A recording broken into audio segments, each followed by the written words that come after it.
Hello. Hi. It's good to be here today.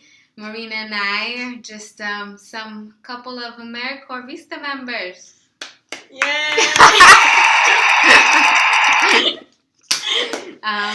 And we want to talk a little bit about ourselves first and then tell you what we did and where we worked. So my name is Esmeralda. And I'm Marina. We both just recently graduated from Reed College in May. And this is, I guess, our first little job out of college. First summer, post-college.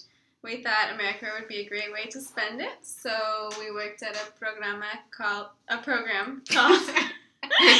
sorry, the English and Spanish. It was a Spanish-speaking program, but called Puentes with El Programa Hispano in Gresham, Oregon. And Troutdale. And Troutdale, yeah. So we worked at two high schools, Reynolds High School and David Douglas. And there we were teachers' aides. We supported all the enrichment activities, went on bike rides with the kids. We interacted with parents. And then we also did some office work where we did data entry stuff and sort of wrapped the program up after it was over. A little bit of everything, just like Marina described. Just being constantly available for some of these kids. And I think a part that we both will agree on is having the ability to speak, to a bilingual community, both English and in Spanish. Mm-hmm. So that was really fun. Yeah.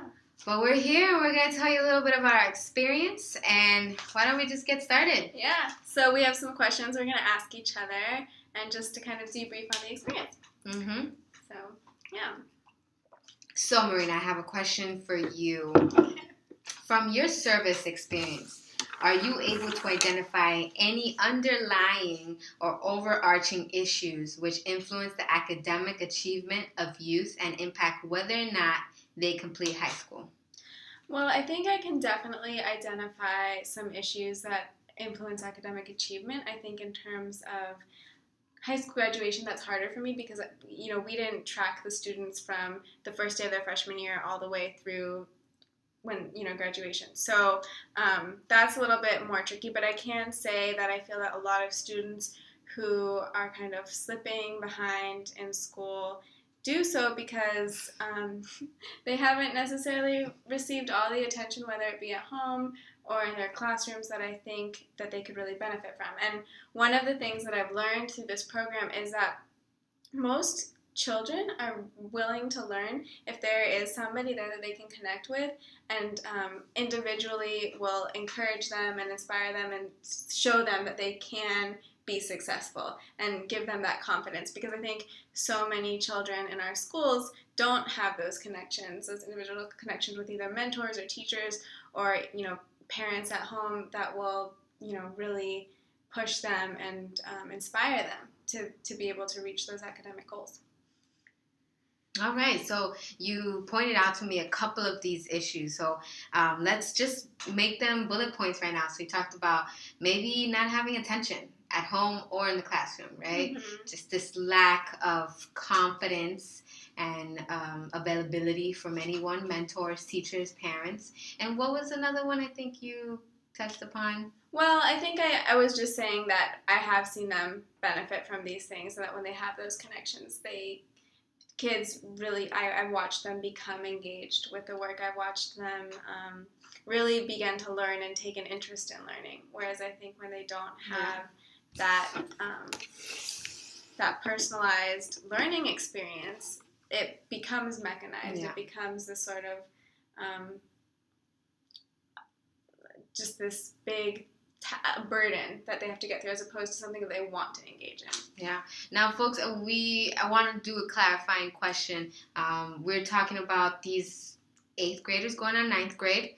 These at-risk kids, probably due to academics or probably due to attitude or anything that has put them on the spot where we think they need extra attention.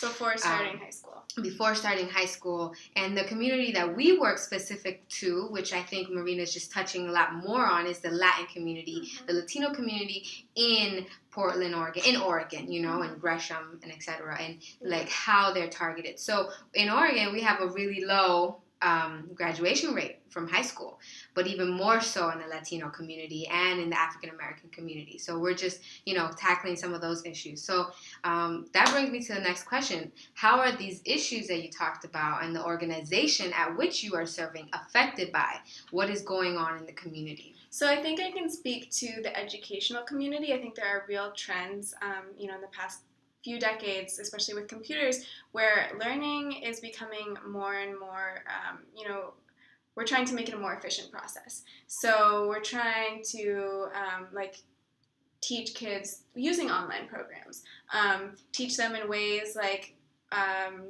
that they can access lectures online, or just trying to get as much information available to as many people as possible. And while I do believe that has many benefits, I think it also can come at a cost. Standardized testing, all these things where we're really trying to educate a mass number of people, because that's what we're trying to do. I mean, this country is huge, but I think there are some flaws to that system. And one of those flaws being that what I've learned from this summer is that more and more I see that learning can't be something that is entirely standardized, and that children need to connect with their education in ways that are meaningful to them, in ways that are interesting to them. And when you have that individual attention with a student, especially a student that is struggling, you're able to give them what they need more. You're able to find out what their interests are, find out how they can become engaged with the material. And I feel that the way that Puentes, anyway, is doing that, despite this huge trend in our society to standardize, is that they're having this summer program for Latino students, and that, they have these case managers that work with the students during the school year to try to make sure that their needs are being met. And I think that's wonderful. And I think the work that we did this summer, it was really great to see some of the students benefit from that. All right. Yeah. Thank you for that. Now, I guess one of my last questions would be, what could be done at a larger level? And you touched a little bit about this in the last question, talking about not having education standardized, but you also know that there's just a huge population of people. So what could be done at a larger level to increase the number of students who successfully complete high school? And, you can narrow this question not just to U.S., because that might be too broad, but narrow it down to the specific community that we're working with the Latino community in Oregon. I think more programs like the one that Puentes had this summer would be great. And if they were sustained more throughout the school year, I've heard of mentorship programs where students in high school can connect with college students. And I have not been a part of those programs, but now that I've had this experience working with AmeriCorps this summer, I can really see where that would benefit people. And obviously, some children will learn differently, so maybe some won't necessarily benefit as much from those individual personal interactions. But I think for the most part, most students can find that useful in some way, especially if they're paired with a mentor that has maybe had similar struggles to them, maybe also struggled with math, or also struggled with, speaking English in school where they speak Spanish at home and trying to learn how to write essays in English. If they have a mentor that kind of can understand some of the problems they're facing, and if we're talking specifically about the Latino community, I think a lot of those problems may arise with students whose parents don't speak English, who can't help them with their English homework as much as students who grew up in this, whose parents grew up in this country and who speak English as a first language. So I think continuing to have that support through mentorship programs and through people who have experienced similar things would be really great. Okay. So you heard it, folks. We have a lot of, this snippet of these issues that we saw. They're just a small bit of them. We can't possibly touch on all of that, all the kids that are being affected and all over the U.S., but just what Marina's experience has been throughout these last 8 weeks. 8 weeks. Yeah. Okay, well, I also have some questions for you, Esmeralda. And yes, let's go. Yeah, so I'm just going to ask them.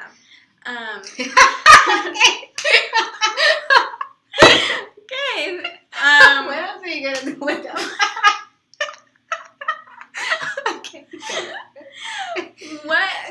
Okay.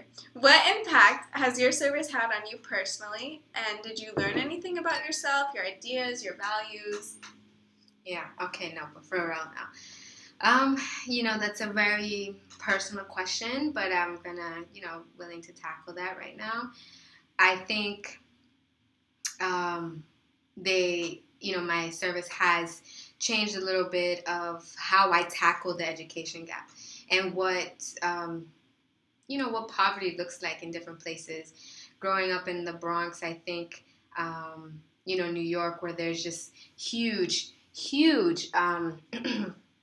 literally huge education gap, and which you can't really see as well in Oregon because Oregon just has a smaller population. But how many people truly graduate high school, who don't graduate high school, and the people who do are probably coming out of it as functionally illiterate. And going through that experience, you think to yourself, oh, I do understand the education gap. I do understand poverty. But going somewhere else and living somewhere else and realizing how poverty looks differently. In New York, people don't have houses. That seemed as very comfortable. That seemed as very rich. You have a good living. But here in Portland, that's not really a thing. People who are even below the poverty line have a house. Of course, we're not including some of the homeless children that we do have, but just talking again about the specific students and Latino students that we worked with. They do have houses.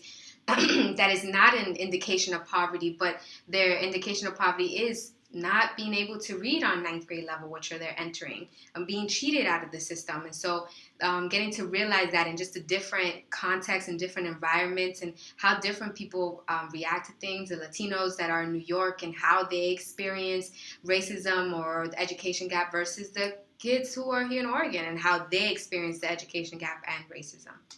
Yeah, I think that's a really powerful lesson, learning how to distinguish poverty in different areas and seeing how poverty can be different. Yeah, which is, of course, like very evident worldwide.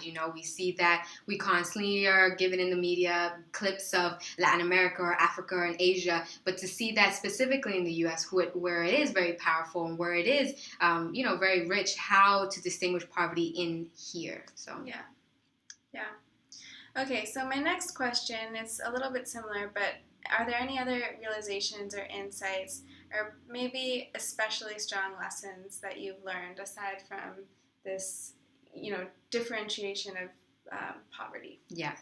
And that just kind of overlaps with how I interact with students. So coming at it from a point of, oh, I really do understand what it is to jump over hurdles and gaps and education gaps and how not to read on college level.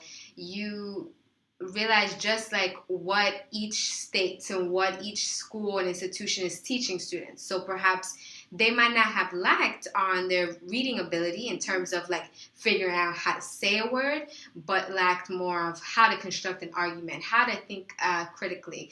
Mm-hmm. And being able to come at it from a completely stranger's approach, even when you are not a stranger to it, because you have been personally affected. But coming from a complete stranger approach and being able to start from there and work your way through. I had a couple of students who I'm like, yeah, that was definitely me when I was in high school.